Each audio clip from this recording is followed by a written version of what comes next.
Hello guys, welcome to my channel. Okay, aku nak tunjuk satu benda yang aku buat pada HSP Wolverine Pro version aku. I'm actually using FlySky i6s transmitter and also using FS-ia10b receiver, which is have 10 channel on it. Aku tukar remote stop kepada FlySky i6s dan juga pakai FS-ia10b receiver. Ada 10 channel. Sangat senang. Sangat senang. It's very easy because RCK only have 2 channel and ada 2 channel je dekat RCK. Jadi apa yang aku buat adalah aku pasang steering punya wire pada channel 4. Pada channel 4, steering wire pada channel 4 dan juga ESC punya wire pada channel 2.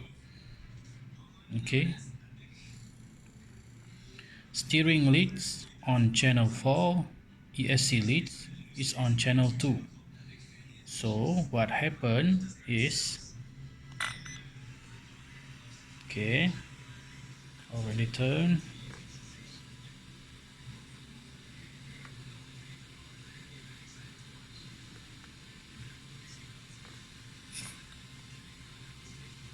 Okay, boleh nampak RX punya power dah on.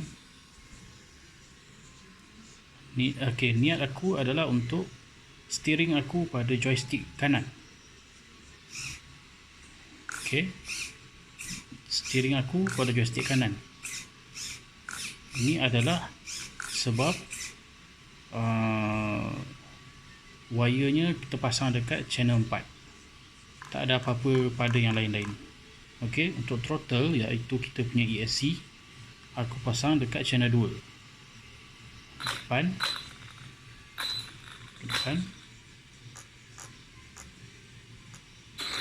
belakang. Okay, sangat simple, sesuatu yang korang pun boleh buat. It's also something that you all can do, very simple. Okay, terima kasih kerana menonton, dan kalau korang suka, if you guys like my video, hit the like button and I'm so much appreciate it, and thank you so much. Okay, bye.